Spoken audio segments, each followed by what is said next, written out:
जैसा कि मैंने कहा था कि मैं हमेशा की तरह इस बार भटकता हुआ हॉल में आया और अपने पसंदीदा जगह पर यानी कि ओ के अंदर वो 8 नंबर जो स्टॉल है फिलहाल मेरा है इंक पब्लिकेशन का। हमारे मित्र हैं। पिछली बार तो काफ़ी किताबें जो बिकी थी वो कविता की किताबें थी और यंग जनरेशन खरीद रही थी हॉल में। इस बार भी यंग जनरेशन ही दिख रही है, लेकिन किताबों की खरीदारी कम है, इसमें कोई शक नहीं।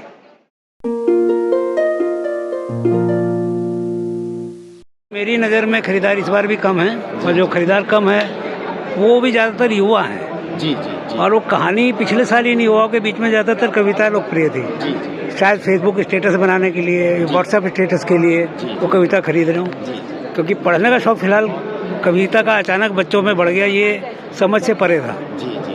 तो इस बार जो क्या ट्रेंड दिख रहा है, किताबें स्त्री विमर्श की ज़्यादा बिक रही है। स्त्री विमर्श, उपन्यास खरीदारी में कौन है, बच्चे लड़के ज़्यादा हैं लड़कियाँ ज़्यादा हैं? यंग जनरेशन दोनों कंबाइंड हैं। और जो 40+ वाली एज जो कभी रीड होती थी खरीदारी की, वो कहाँ है? सर वो तो क्रिटिसिज्म पर ही ध्यान देते हैं, अभी भी क्लासिक ही पढ़ना चाहते हैं। क्लासिक में कहाँ, वो जो रंगे राघव और प्रेमचंद भी वो, हाँ वही खोजते हैं सर। वो नहीं लग रहा कि 10वीं के बाद जो उन्होंने पढ़ा उसी में अटके में, उसके बाद उन्होंने पढ़ा ही नहीं? एकदम सही कह रहे हैं। अच्छा, उनके बाद की जो लीड आई पूरी 70s में, 80s में, 90s में, निर्मल वर्मा, फिर उसके बाद कालिया, अरविंद कालिया वगैरह जैसे नए राइटर आए, उनसे उनका परिचय है कि नहीं? बहुत ज़्यादा नहीं,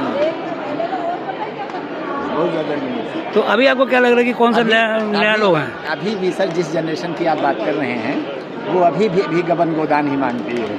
अच्छा, तो ये जो नए लोग हैं उनकी क्या डिमांड है? उनकी नज़र में कोई राइटर फिक्स है या सब्जेक्ट है? वो नई किताबों को पढ़ना चाहते हैं, लेकिन अपनी चॉइस के अनुसार। सबकी चॉइस अलग अलग है। अच्छा, जैसे कुछ बच्चे आते हैं नहीं इंग्लिश में हमें चाहिए, तो उनको बताते हैं भाई इंग्लिश का स्टाइल यहाँ नहीं है, तो हिंदी का भी उपन्यास ले जाते हैं। तो आपके यहाँ जो ज़्यादातर किताबें किस टाइटल पर हैं? इस समय नहीं, हमारे पास मेडिवल पर है और वुमेन स्टडी पर है, दलित पर है और पत्रकारिता पर। तो आप कब से इस पब्लिकेशन में हैं? 2013 से। तो इससे पहले क्या करते थे? सर जॉब करते थे। तो ये पब्लिकेशन में क्यों घुस गए? पब्लिकेशन में ही जॉब करते थे। अच्छा जी। आपके क्या ऐसा भी था कि पीढ़ी में हो, पिछली पीढ़ी में भी हो? तो आप अपनी पीढ़ी में पहले पब्लिशर हैं? हम तो सर रूरल एरिया से आए हैं, गाँव से। कहाँ से? अयोध्या से। हाँ, राम जी की नगरी। जी, बढ़िया। तो पब्लिकेशन में जॉब की वजह से आप इस लाइन में रहे? जॉब की वजह से। तो अभी तक आपका क्या एक्सपीरियंस रहा पिछले 11 सालों में जो आपने किया है? सबसे ज़्यादा किस सब्जेक्ट पे किताबें बिकी हैं आपकी? आपके सबसे मकबूल कोई राइटर रहा हो या कोई सबसे ज़्यादा बिकने वाली किताब? क्योंकि ज़्यादातर जो किताबें छपती हैं वो लाइब्रेरी में जाकर ठुस जाती हैं, मास तक पहुंचती नहीं है, या कहिए कि मास को अपने लायक किताबें नहीं मिलती हैं। जी जी जी। तो उस पर आपका क्या कहना है?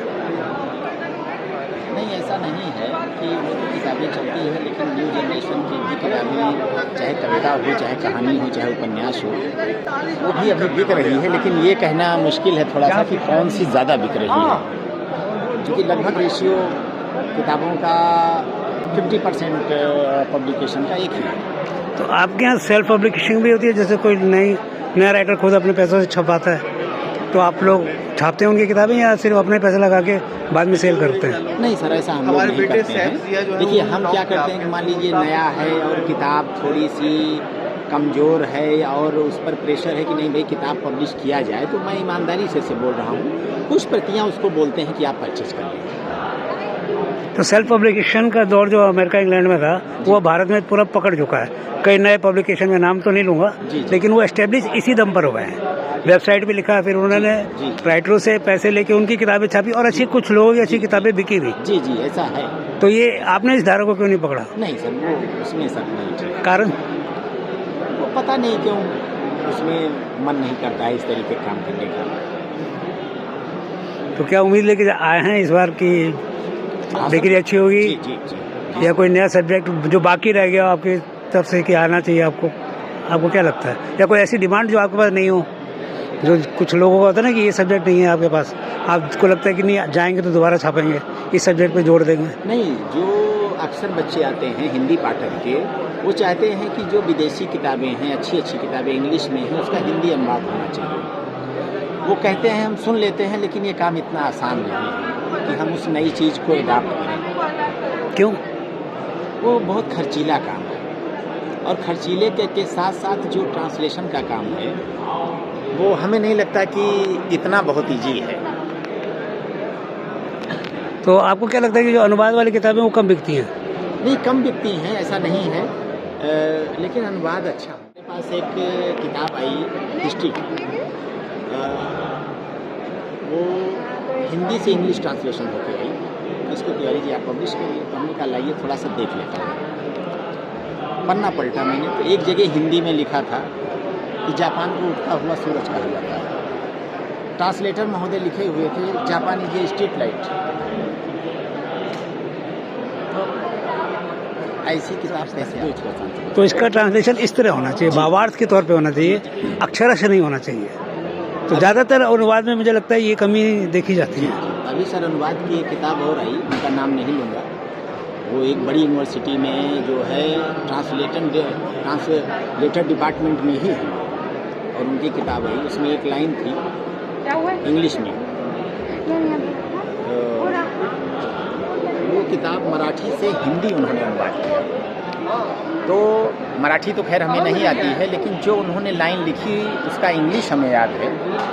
अमीबा के बारे में बोला जाता है कि amoeba is a unicellular animal. उसका हिंदी होता है कि अमीबा एक कोशिकीय जीव है शायद। तो एक कोशिकीय की जगह एक पेशीय लिखा हुआ था। अब बताइए कि वो प्रोफेसर भी हैं, सब कुछ हैं, और उनका बोलने का टोन भी ऐसा था कि लग रहा था कि अब इनसे काबिल कोई नहीं है। फिर भी हम पेशेंस के साथ उनसे पूछते रहे कि एक पेज आप हमें व्हाट्सएप कर दीजिए बस। तो अब सर प्रोफेसर हैं, बताइए उस चीज़ को हम छाप के और बच्चा कंपटीशन में आ जाए और उसको कोट कर दे, तो गया वो तो गया। तो हमें नहीं लगता सर कि ऐसी चीज़ों को पब्लिश करना चाहिए। तो ये आपका कहना है कि फिलहाल खरीदारों में कमी नहीं आई है? नहीं सर, नहीं आई। खाली भीड़ नजर नहीं आ रही। जी जी जी। मगर खरीदार पहले की तरह ही हैं, बरकरार हैं। और वो सर अपना टॉपिक खोज रहे हैं, रिसर्च स्कॉलर।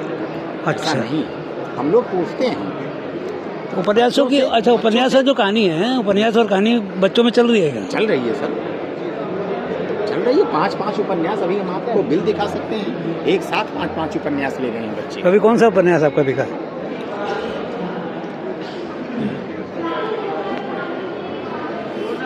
ये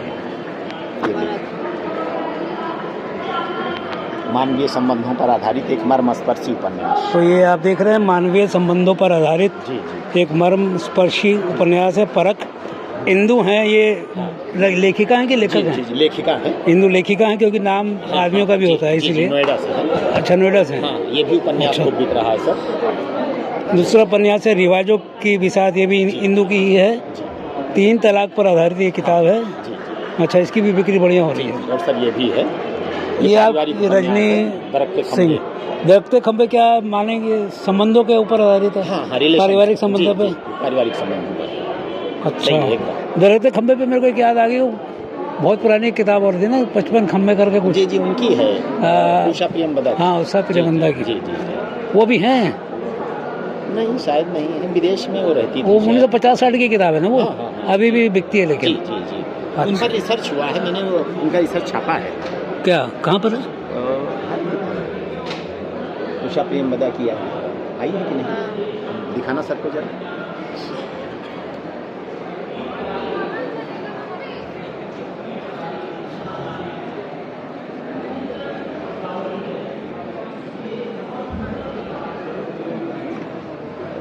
तो चलिए, इस बीच जब तक किताब ढूंढ रही हैं जी तब तक हम दूसरी किताबों पर नजर डाल लेते हैं। एक गजल की है, जी। कलाम राज। ये है प्रेमचंद की कफन कहानी पर आत्मा की तलाश। इसके ये क्या मतलब है? कमल किशोर गोयनका जी ने। तो क्या कफन कहानी का विश्लेषण है? विश्लेषण है एक तरह से ना। हाँ, लगभग इसमें सर 20 राइटरों ने, मतलब मेरा दिमाग ठीक काम कर रहा है। जी, अरे हाँ, मानो। स्त्री विमर्श में आपने कहा कि सबसे ज्यादा किताब कौन सी बिकी है आपकी? सर वो महिला आत्मकथा साहित्य में नारी शोषण। महिला, ये किताब बता नहीं? अच्छा, राइटर हैं डॉक्टर सारिका गौतम राव थोरात। जी जी। महिला आत्मकथा साहित्य में नारी शोषण, हाँ, ये सर ये औरंगाबाद सबसे ज़्यादा है। औरंगाबाद महाराष्ट्र। हालांकि ये सब्जेक्ट मेरे ख्याल देखा नहीं है ना, महिला आत्मकथा में मतलब साहित्य में जी जी। क्या है इसके अंदर? इसके अंदर सर जैसे महिला आत्मकथाकार जो हैं उन्होंने मतलब नारी के बीच में जो भी शोषण हुए हैं उसको जो है एक्सप्लेन किया है इन्होंने अपने शोध के माध्यम से, अच्छा, लेखिका ने। ओके जी जी तो चलिए हाँ आगे होगा। ये है ये जी जी। उससे प्रेमानंद 50 के 60 के दशक में एक नामचीन जी। हिंदी लेखिका थी, उनकी कई किताबें फेमस हुई हैं जी जी। और ये उन्हीं की कहानी और उपन्यास के ऊपर संकलन है या क्या है ये? नहीं, रिसर्च है ये। रिसर्च किया है शोध। डॉक्टर संदीप चेरेराम पाइकराव ने। जी जी। थोड़ा नज़र आजकल चश्मा नहीं है तो कमजोर हो गई मेरी, नाम है थोड़ा सा और उस पर- पाइकराव मैंने पहली बार सुना लिटरली। जी ये कई अंतर्राष्ट्रीय राष्ट्रीय शोध पत्रिकाओं में इनके आलोचनात्मक आलेख प्रकाशित हो चुके हैं, विभिन्न संपादित पुस्तकों में आलोचनात्मक आलेख। खैर आप पढ़ सकते हैं डिटेल में, जब आप किताब लेंगे तो आपको लिखी हुई मिल जाएगी। तो स्त्री विमर्श आपके कहने का मतलब है इस वक्त आपके पब्लिकेशन की तरफ से सबसे आगे है। जी, ज़्यादा बिकी।